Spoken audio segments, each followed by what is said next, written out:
I'm Jackson, the VP of the Global Mobility Club at UT Dallas.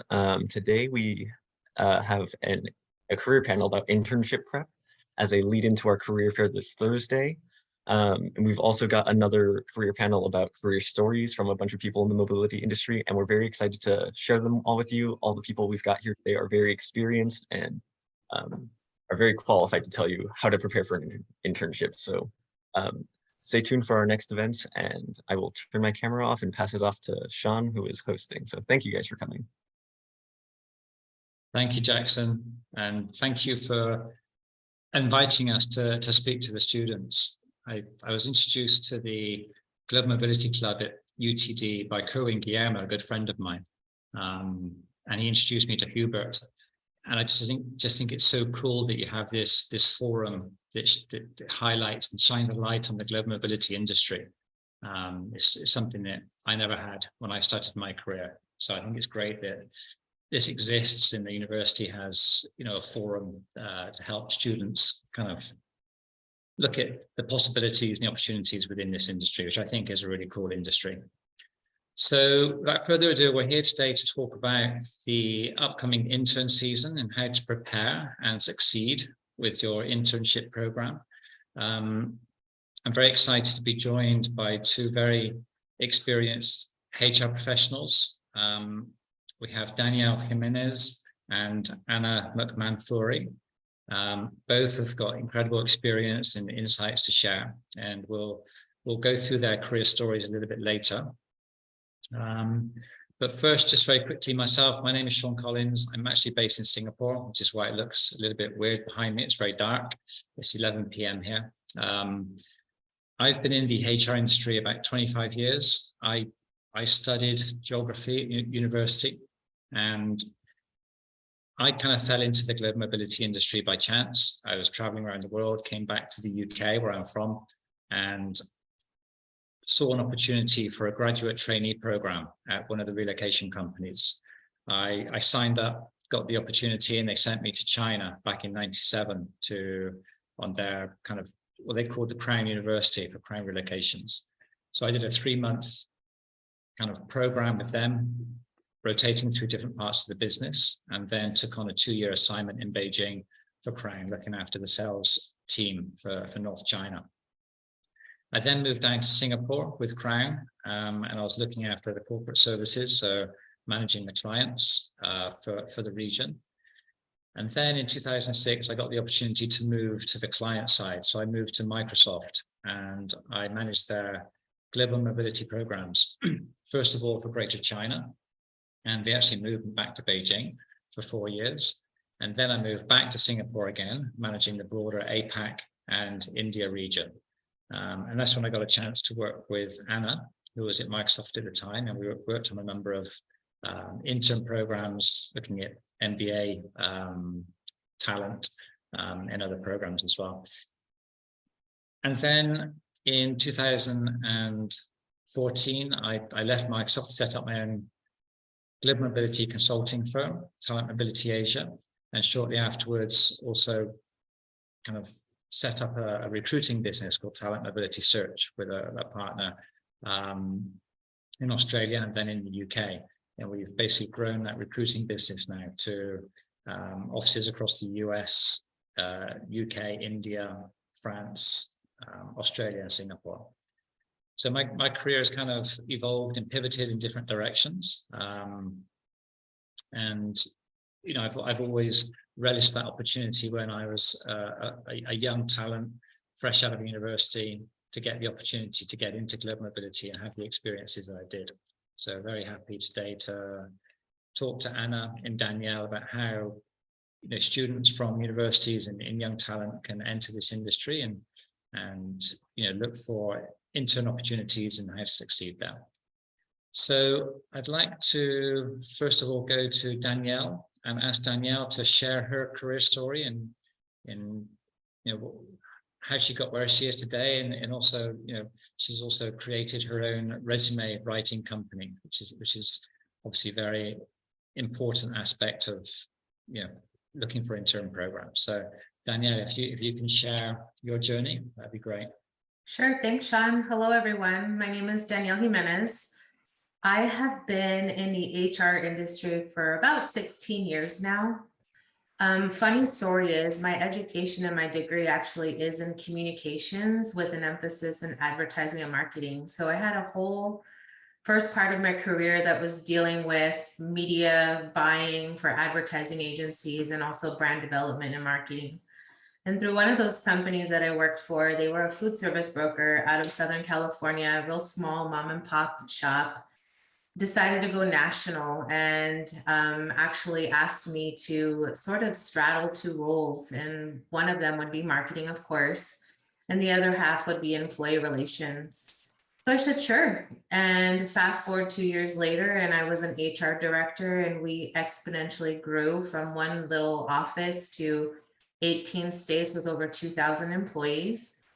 And so as an HR director, I had a lot of experience in broad generalist, responsibilities. I was a one-woman show for a very long time, doing everything from talent acquisition to benefits to payroll to leaves of absence. And through that experience, I really found a love and a passion for the total reward side of human resources. So I, have been focused on benefits and leaves of absence for quite some time shortly after that.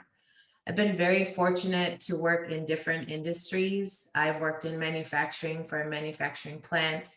I've worked in healthcare, and I've worked for a few high-tech companies in HR as a leader in benefits. And currently I work as a senior manager of global benefits for a marketing SaaS company.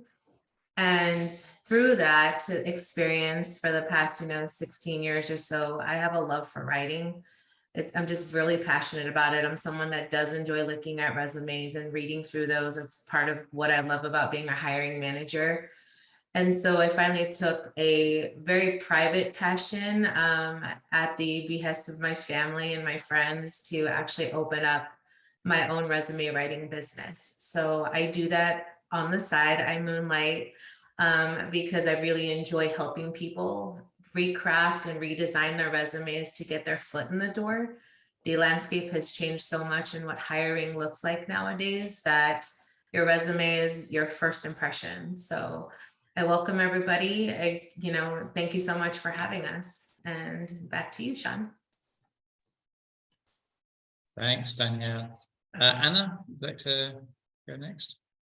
Absolutely. Thank you, Sean. Thank you, Danielle. And a really big hi to everybody here on the call and joining on the recording later on. So you might be able to see the bright sunshine behind me. I'm actually out here in Portugal, just near Lisbon.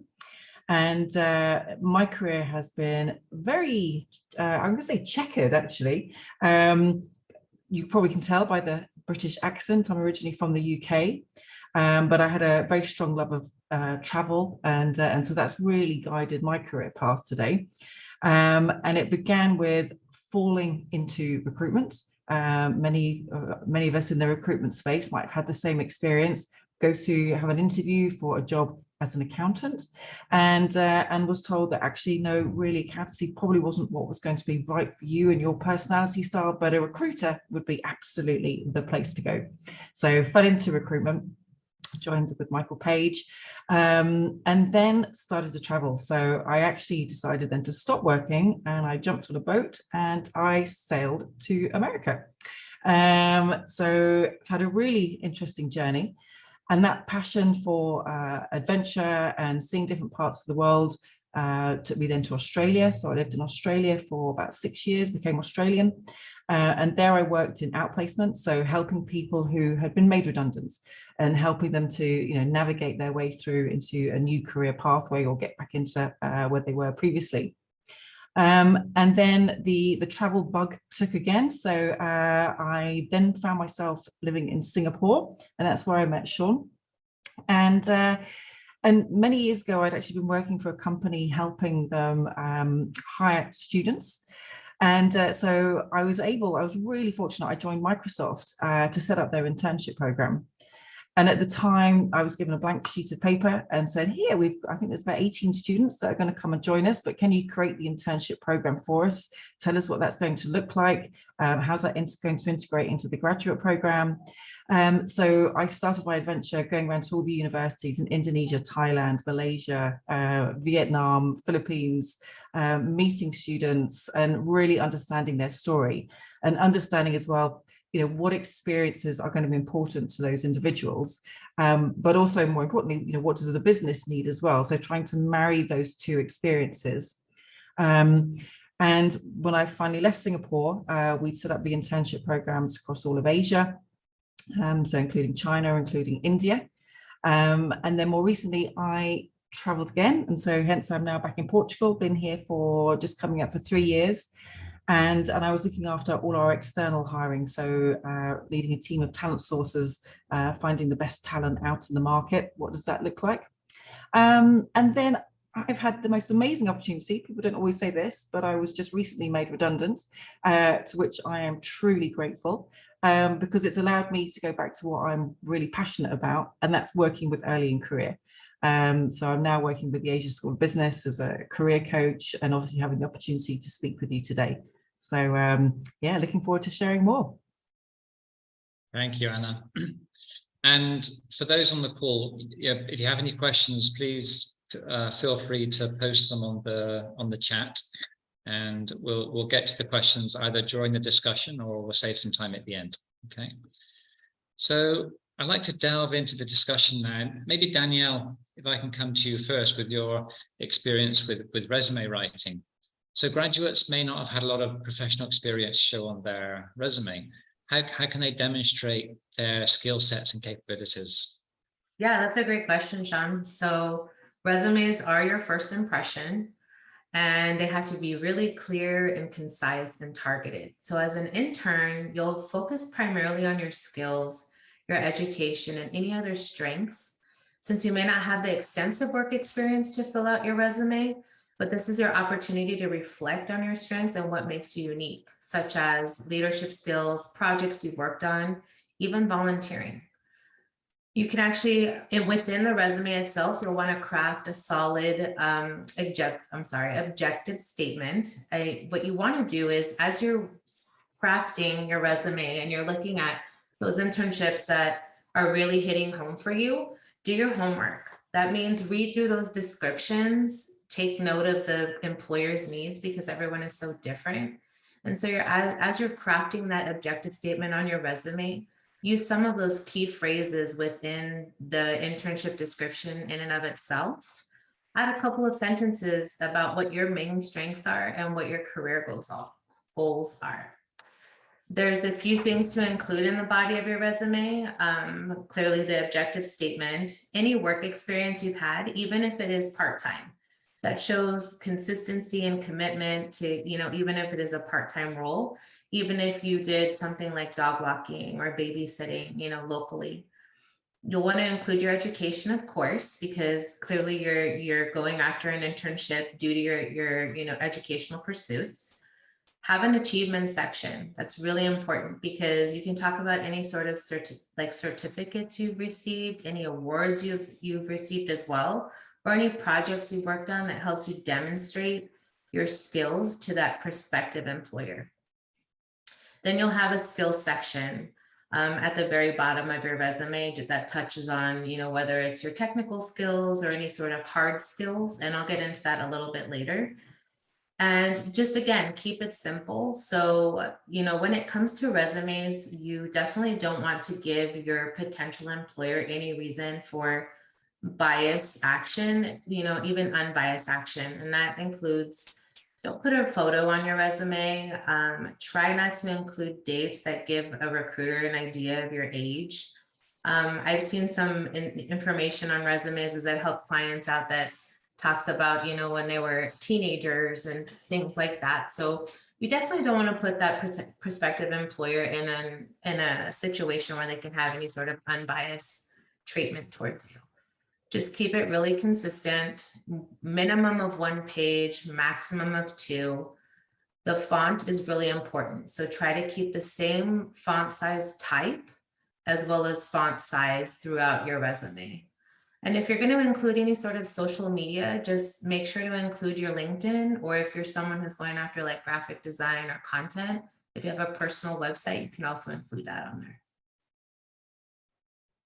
Perfect. Thanks, Danielle. You're welcome. And Anna, from your perspective, when you're at Microsoft and you're receiving, these resumes from graduates, what were the kind of things that you were looking for, and what kind of stood out?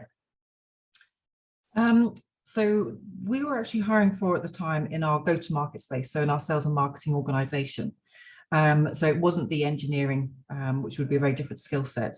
So what we were looking for was individuals who could show strong leadership skills, obviously great communication. But one of the key things was really passion. So we will be looking for people to cover what their hobbies were, what their previous experience was. So similar to what Danielle was saying, if you had been part of a cricket club, for example, and you held a leadership position within that, that was something that I was always very drawn to.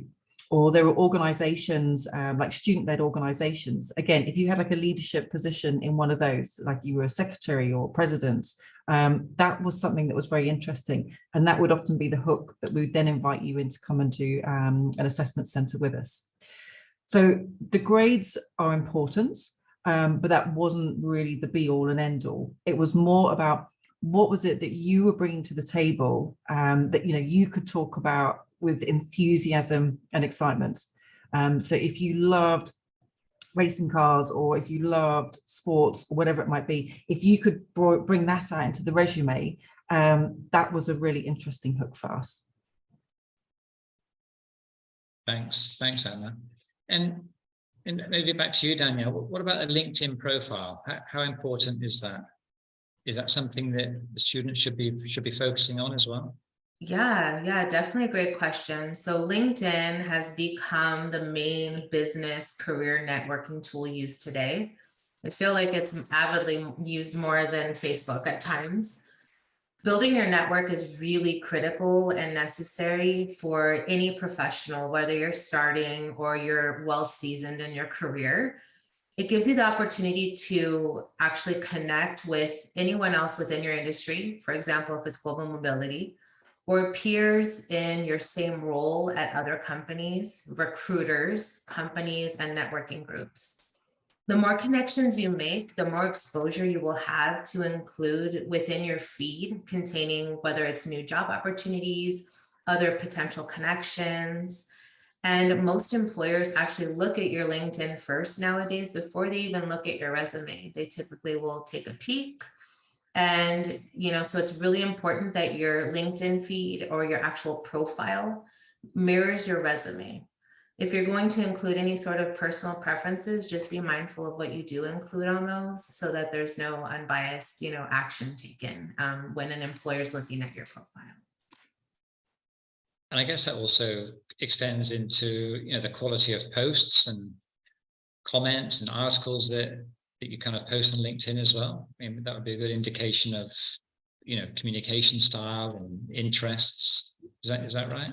It is. It definitely is. It depends on your degrees of separation, whether it's a first, second, or third level connection. Your information, what you post, what you comment on will show up on someone else's feed, depending on those degrees of connection.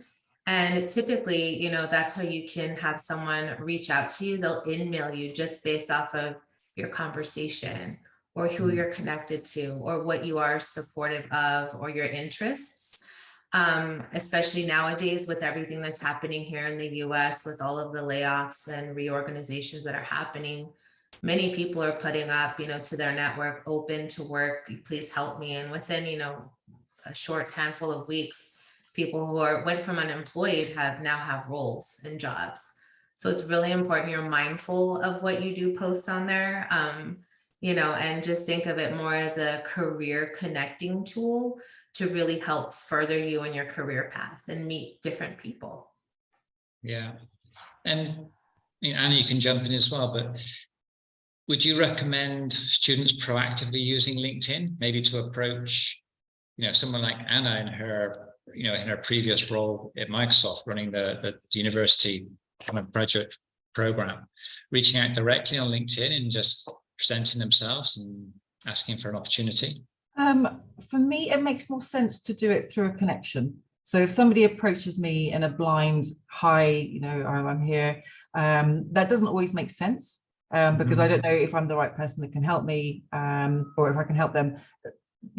I can put them into the right person, but I don't really know the story.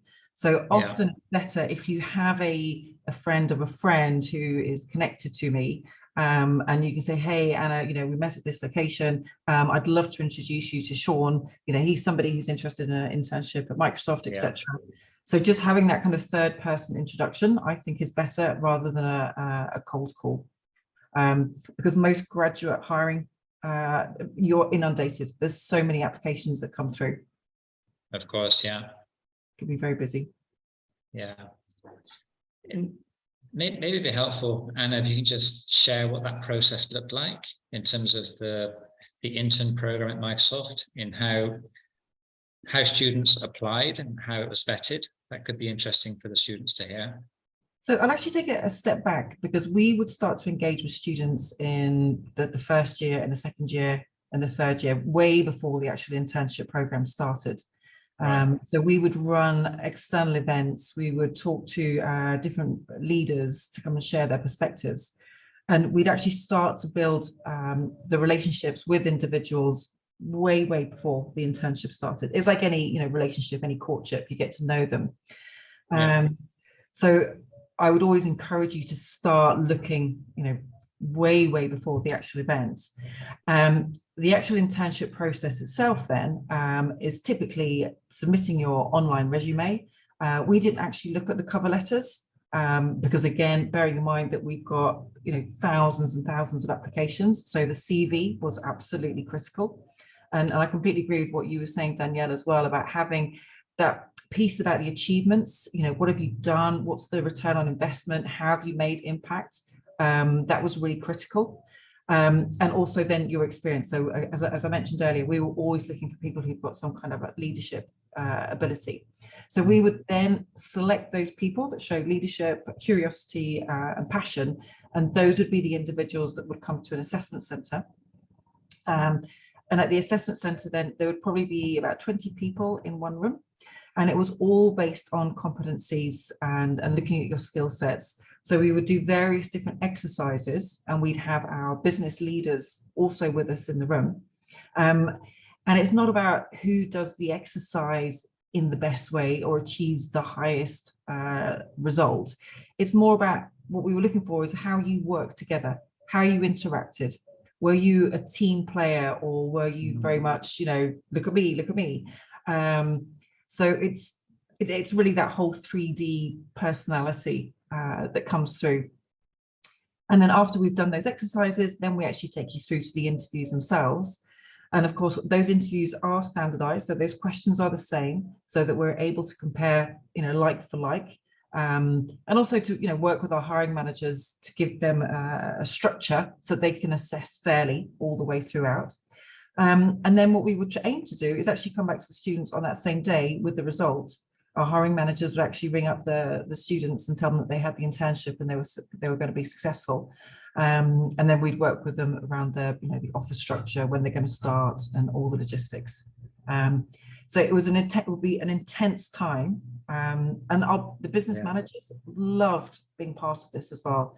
It's very rewarding as a leader, to come and work with early in career talents, because it's just very refreshing, and just having your energy there. It's great. Really appreciate it. Yeah.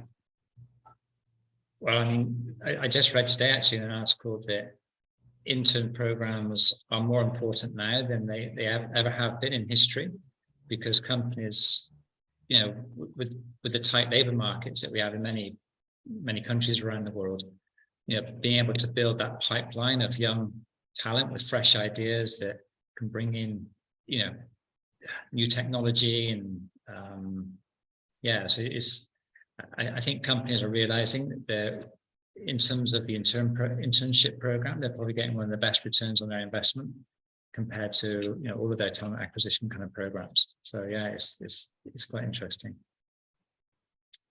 We're starting to get a few questions come in. I've got a question on the cover letter. And it's interesting, Anna, you mentioned that you don't necessarily look at cover letters, but Danielle, from your perspective, how important is a cover letter, and what can kind of students look to include on that cover letter to make them stand out? Sure.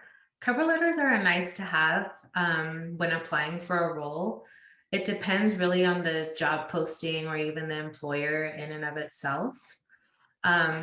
I myself personally have a cover letter when I submit, for a role that I'm looking to apply for, but I do have, people that don't prefer to use them. However, if you do, there are a few key things to think of. So first, let me say this. I've actually seen employers personally, when they do request a cover letter in a job posting, they will actually embed a unique request within the job posting to ensure that the applicant has read the entire job posting and not just mass applying to any role.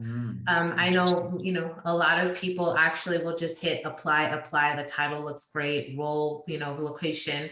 But I've seen some really big companies, they'll put in the body of the job posting, within your cover letter, what is your favorite animal?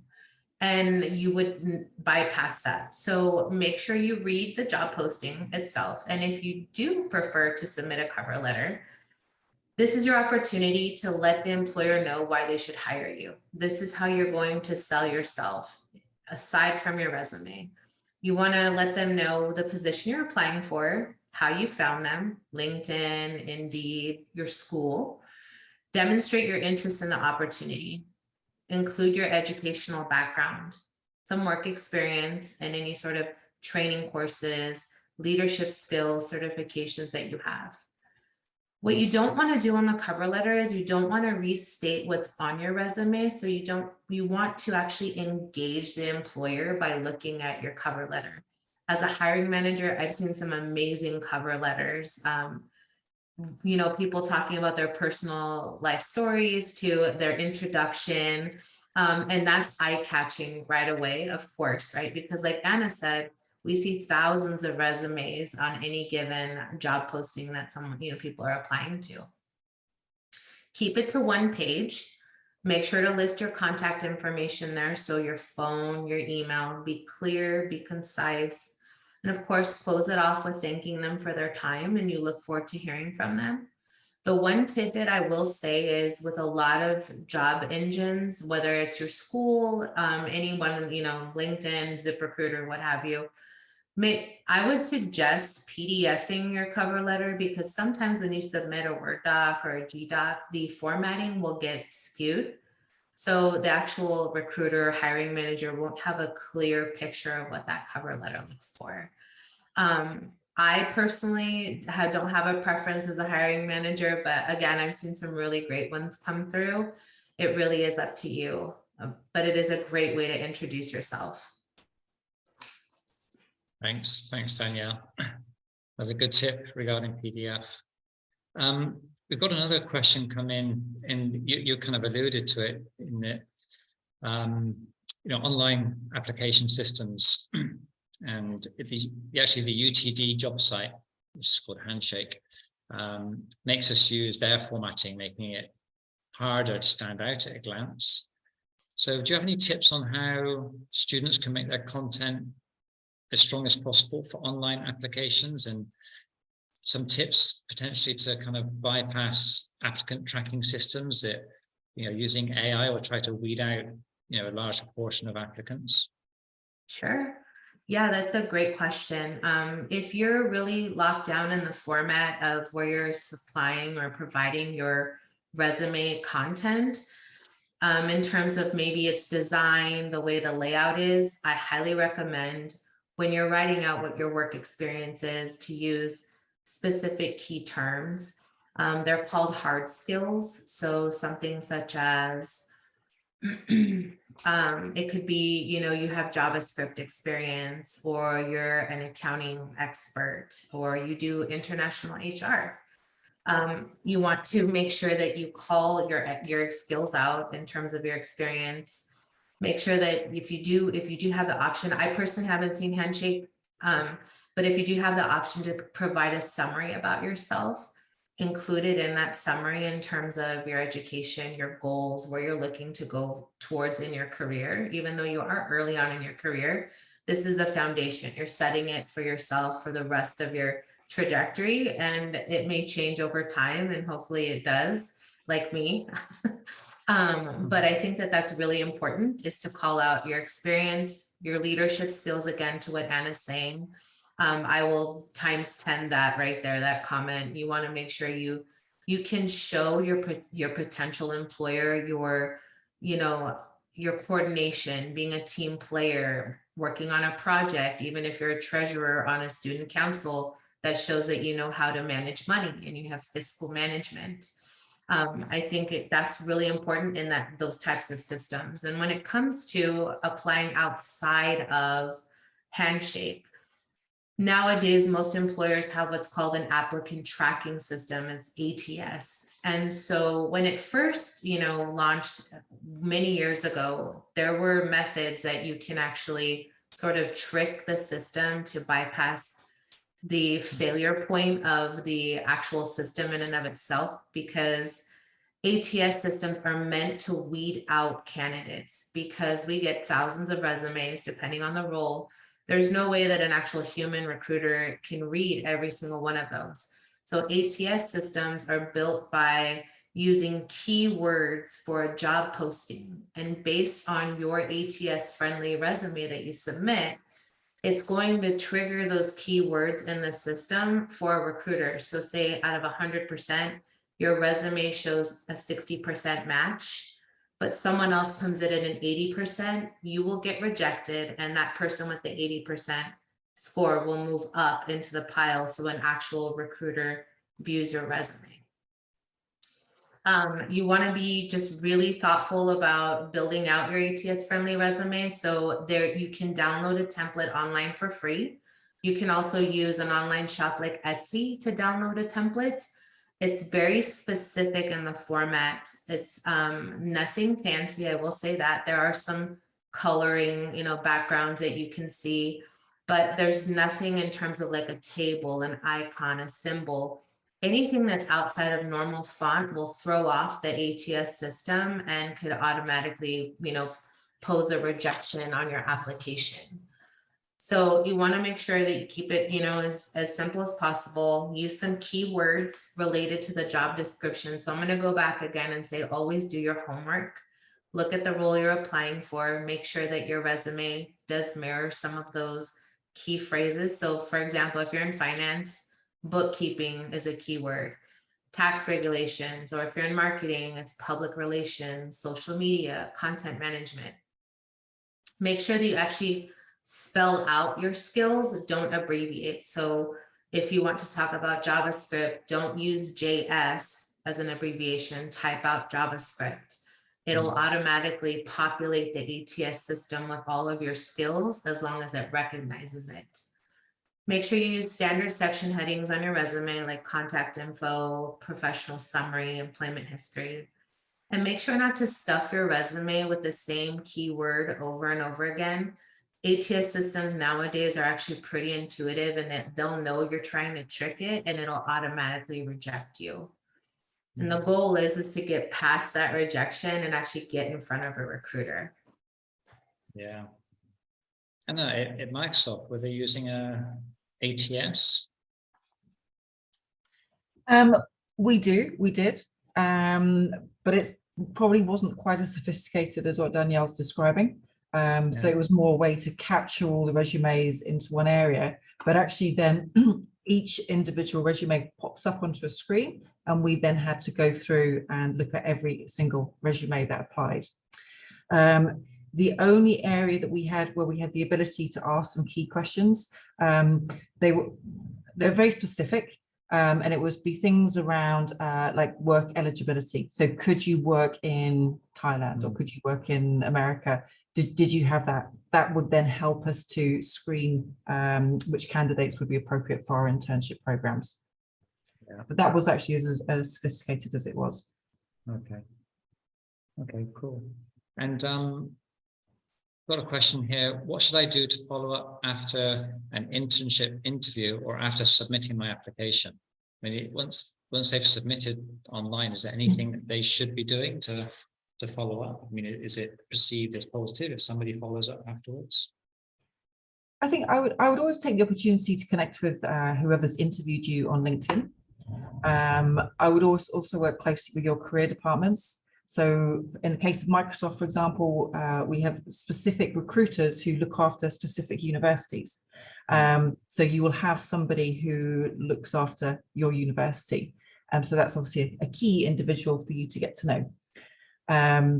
But there's a very fine line between, hi, thank you very much, and then what can feel very much like, you know, somebody's emailing me every second day because they still haven't heard from you, but they've got my name.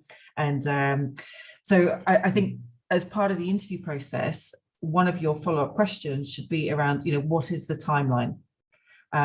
Most companies will put, you know, we will review CVs, resumes through this period.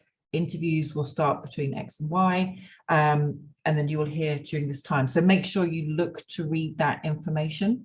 And if you don't hear anything back, it's purely down to the volume of candidates that are coming through.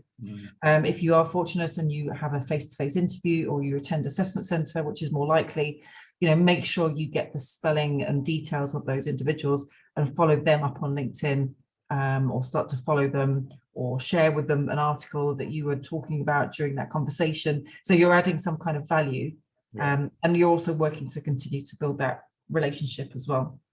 Yeah, that's a good point, because we had a question as well. Any recommendations on how to approach recruiters on LinkedIn? And I think you mentioned, you know, you can follow somebody on LinkedIn and potentially, you know, post or respond to a post and add some comments. If you've had some thoughtful comments, you can sometimes create a dialogue and just raise your profile a little bit in front of that person. So I think that is, you know, one way to kind of build your presence and make yourself known to recruiters. And it's in a kind of not such a direct way, but at least, like you say, adding some value. Yeah, it's in a more authentic way. Yeah, exactly. And in terms of the actual interview itself, Danielle, you raised to me that some companies used a STAR method during assessments. First of all, can you explain what the STAR method is to the students that may be not aware of that? And is there something that interns can do to prepare and, you know, perform during these interviews and assessments? Sure. So STAR method is an interviewing technique that many companies use. I actually, in my experience, my first, exposure to it was when I went to work for Amazon back in 2017 for their HR department in a fulfillment center. Not really ever hearing of what it was, I knew that it was really important to the company because even currently you can go on their website and careers website and you can see their STAR method technique. So how STAR works is it's actually a behavioral and situational interviewing technique that helps hiring managers determine whether you're the right fit for the role. And it helps you to provide clear and concise responses using real life examples. So what STAR means, it's actually an acronym. Situation is for the S. And what you do there is you set the stage for your story. T is for task, which means you're going to describe your responsibility or role in the situation. So you want to discuss your goal or the task at hand. A is for action. You explain the specific actions that you took to manage the situation and overcome the challenge. You want to make sure you hit on those impactful steps you took to achieve what it is you were looking for. And then R is for result. And what was the outcome you reached through your actions? And the reason that most companies use the STAR technique now is because it really does keep you on track when you're providing interview answers to those questions. It's really easy to get derailed or distracted in a conversation that sometimes can lead the interviewer to lose their train of thought. So you want to make sure you're delivering on that specific question that they're asking you, because most of the time the interviewer is looking for some sort of data point or an actual achievement. And sometimes you don't always achieve what you're trying to go after because they also ask those questions like, what do you consider your weakness? To me, those are areas of opportunity. And you can pivot the interview really quickly. But in order to do your homework, you can actually go online. You can Google STAR method. There's a lot of basic interview questions out there that most employers will use. Although I will say Amazon has their own bank of STAR questions that they've come up with internally. And you can practice. And by how you do that is you take a general, question.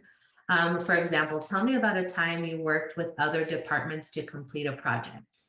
So that's your question. And then you just do your STAR method and you're going to respond and you're going to practice. So you'll write it out, get in front of a mirror or sit in your room, whatever works for you, and go through answering it in that specific order: situation, task, action, result.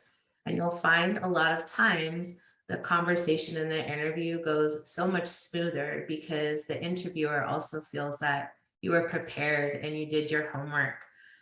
Nerves are something that we all try to overcome depending on how comfortable you are interviewing. But it'll help you get over that obstacle and it'll make you that much better of an interviewee. Danielle, I just want to say absolutely 110% agree with you. The STAR method for me can really make or break an interview process. And another tip or trick that you can use is you create those scenarios. So it might be around the school project that you were working on, whatever it might be. And you can actually put all the details together so you can create that story. And that's your preparation. And then it doesn't matter what the question is, because you can always flex it to talk about, okay, well, how do I show that I communicated effectively? Or how can I show that there was a problem, that we overcame that problem? As long as you've got that scenario worked out and you use that method, the STAR method, you can answer any question. So it takes the challenge out of, what are they going to ask me? So scenario and STAR, absolutely fantastic.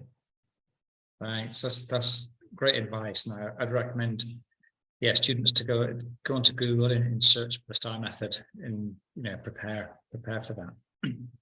We have a few more questions, but I just wanted to dive a little bit deeper into the internship program. Once somebody's accepted onto the program, maybe I'll ask this to yourself first, Anna.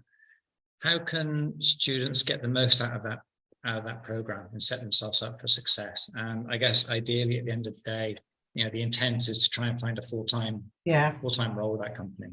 It's a great question, because everybody puts all the emphasis into the interview and the application. And now you actually, if you get accepted onto an internship program, you've actually got a 3-month interview in theory. So it is really, really challenging because you've got to show up as your best every day. Some of the advice I used to give to the interns is to kind of use that intern card. So if you're physically going to be working in an office, use that "I'm new." And that can be to talk to anybody in the elevator, just sitting next to the lunch table, and just use that, "Hey, I'm an intern, what's it like here?" Because what you'll find is that the longer working co-workers are just really happy to share their advice. What people with a few more grey hairs, we also love the enthusiasm and the energy and the different ideas that you bring. So one of the things we actually introduced was a reverse mentoring program. So we helped give our interns the opportunity to work with our senior leaders and help bring them up to date on social media platforms, what's important to your generation. So if you can introduce ideas like that, that can be very effective. But I think the other thing is it's about being curious. So it's about asking questions, and where you might not originally see an opportunity, it's kind of asking that question or talking with your cohort around, what are the challenges that they're facing? If I was to produce a platform that expedited this process, could that help you? Or if I just pulled all this content and information together, could that help you? So if there's anything that you can leave behind as a legacy, whether that be a playbook or a PowerPoint with all the content pulled together for new joiners, something like that, that can be very helpful. So curiosity and lots of questions. Yeah, perfect. Danielle, did you have anything else to add there? I plus 10 right there on what Anna said. I totally agree. Stay engaged, ask the questions. I think it really helps to someone to stand out if they actually keep that engagement level up. Question, it never hurts, and there's never a dumb question. So always ask a question. Yeah. And it doesn't Exactly. necessarily have to be, purely work related. I've seen our MBA interns, for example, set up a pool competition. And what that had the effect of was bringing together everybody in and around the office who wouldn't normally actually engage. So it meant that they would come out, and at lunchtime, instead of eating a sandwich at a desk, they'd go and play the pool competition. And it was an incredible leveler. So no idea should be dismissed. Yeah. So we've got another question here from Nikita. What are a few technical tools or skills that one needs to excel in for an international HR career? That's an interesting question. Can I go ahead with that one, Sean? Yeah, please do. I think one of the greatest challenges of having an international career is just being culturally diverse and culturally nimble. The amount of times I've gone into a situation and I've made an incredible faux pas in a country because I've not understood the culture or I've not understood the religion cannot be underestimated. So I would say anybody looking to explore, that international space, there's a great book called The Culture Map by Erin Meyer, and she talks about what it's like, if you're working with a German organization and you're coming from an English organization or an English background, how do you give feedback or how do you share advice? So just having that understanding or just that humbleness to say, can you help me navigate, what should I be doing in this situation? So cultural awareness would probably be my number one. Yeah. Danielle, did you have anything to add then? I agree. I think that it's so important to be very aware of your surroundings. Never assume that you know or you are the right person to really make a decision about, a specific country that you're not familiar with. Personally, I lean a lot on my HR business partners that live in those countries, that have grown up in the area and really understand those cultural differences.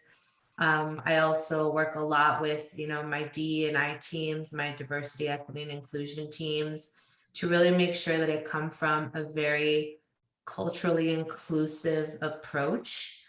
As Americans, we typically, sometimes think that others should conform to us. But I will say that that's not the right thing to do, in my opinion. It's just be very humble, be very, open in your approach, and be willing to, take advice and really lean on people around you, even if it's not your actual peer at work. Say you know someone in your network, you can always reach out and make sure that you're coming at it from the right, train of thought, your personality, your character, to help make those people feel very supported. Yeah, totally agree with you both there. And it can be things like time zone as well. Here we are. So Sean's in Singapore. It's like 11 o'clock, I think, for you. 4 o'clock in the afternoon for me. Danielle, you're 10 o'clock in Arizona. Yeah, it's 8:48 here. It's being aware that, Sean might be feeling a bit tired. Just all those nuances. It's a navigational nightmare. Yeah. And, I would say, be prepared to take risks, put up your hand for opportunities. When I started my international career in China in '97, it's not somewhere I ever thought I would end up. I didn't speak the language, but I just went for it. It was tough to start with, but it turned out to be one of the most rewarding experiences I've ever had, and it set me on a certain path. And I've lived overseas in Asia now since that time, so for 25 years. So in a kind of second what Danielle and Anna would say as well, you know, you learn the culture, you learn the nuances, you reach out to people for support, for mentorship. And, you know, if you do all of these things and you're humble and authentic, then, you know, I think you'll do well. Mhm. We've got quite a few questions. I'm not sure we're going to get through all of them, but I did just spot quite an interesting one. Do you have any personal examples of a memorable bad candidate? Have you had any shockers? Oh, I can recall candidates writing directly to Satya Nadella, which is always quite challenging because then the That's quite his bold. PA will send the application directly. Mad candidate. Did Satya respond? No, it's normally an email from his Mm. EA, and you turn that around pretty quickly. Many incredibly memorable interns who, you know, I'm still in connection with today, or who'll reach out to me, you know, just to say, hey, I remember you said something at this time and it's always stuck with me. Wow. Certainly memorable, not mad. Yeah. You must have seen many, I mean, as you as well, Danielle, success stories of interns that have come through the program and then gone on to achieve, you know, successful careers at the company. I have, yes, and I was an intern myself at one point, and I remember going in, you know, to my first, you know, real career job, and I think the thing that always resonates with me is that as interns come in, they're so willing to learn, and they're just like a sponge, and they want to absorb, and they're open to, you know, pretty much anything that's transpiring within the business. They want to learn, they help, they ask for questions, you know, ask for help, reach out. And so I really love to see the trajectory of their career once they leave that internship, whether it's to return for the company that I work for in an actual full-time role or go on and do something else. But those people I also connect with on LinkedIn, and we stay connected, you know, to make sure if they ever have any questions, I'm more than happy to help or connect them with someone in my network as well. Very cool. And just to follow on from that, I've got another good question here. After someone gets an offer letter for an intern program, how can they prepare mentally and skill-wise for that first corporate job or the first corporate intern program? So I remember one of the things we used to do when we were preparing our interns to come and join us, we used to talk about probably the first, you know, as you're thinking, I'm going to be starting the job, it's a week's time, you're probably spending most of that time going, what am I going to wear on my first day to make that great impression? And, but very quickly, once you're through the door, that doesn't really matter at all. So yeah, it's, you know, it's a tough one. But what can you do to prepare? You can find out about the company's culture. You can find out about the company's core values. We wouldn't really recommend you start working beforehand. That's not a great legal setup. But you can certainly talk to people who've done an internship in the past. You can talk to alumni. And be curious about the organization. So, you know, what is happening in the press? You know, what are the stories at the moment? What are they focusing on? Is it AI? Is it ChatGPT? You know, what are the key messages, so that you're just familiar, and that will help you have conversations or help you think about, you know, what can you contribute to in your internship time. Okay, and another question we have here, do you have any recommendations or resources for casing interviews? Or maybe a broader question on resources that the students can kind of tap into to help them prepare and you know, search for intern opportunities.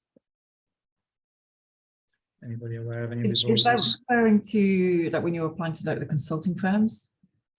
They often have like a case study. Maybe, yeah.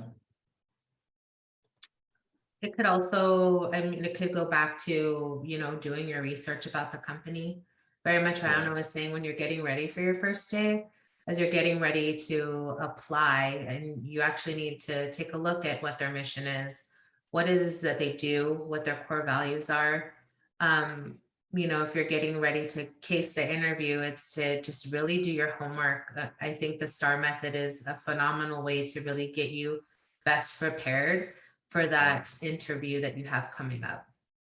Yeah, perfect. And I like this question as well, actually, because this could leave a lasting impression.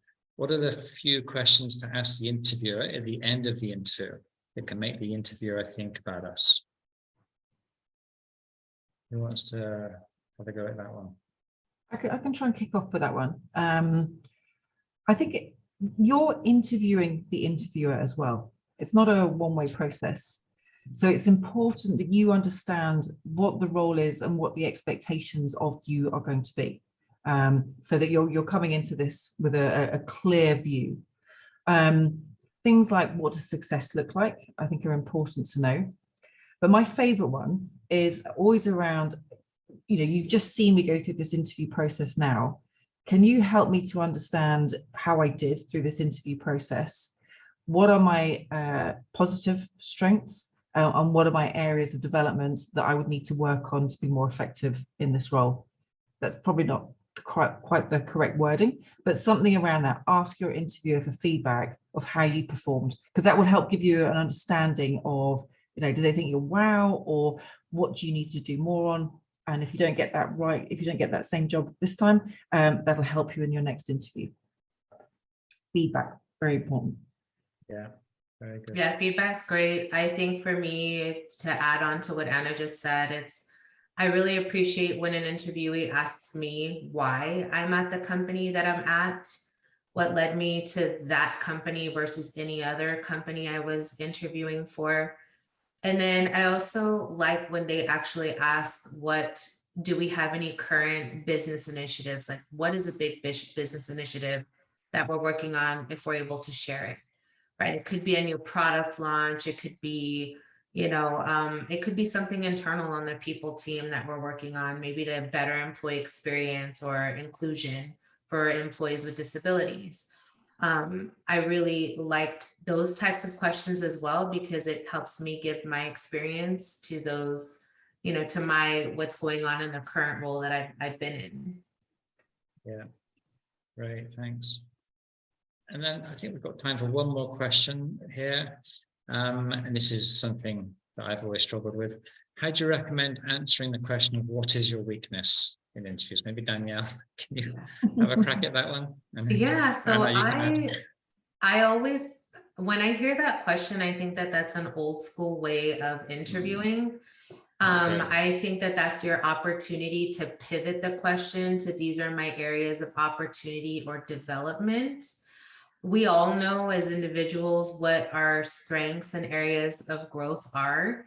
And so I feel like if you flip the narrative, from a weakness to an actual area of development or opportunity, it puts you in the position where you can speak to, that there's an area you have to grow in, and this is how you foresee yourself achieving that growth, or how you ask for assistance, whether it's a mentor, a leader, a peer, to help you move past that.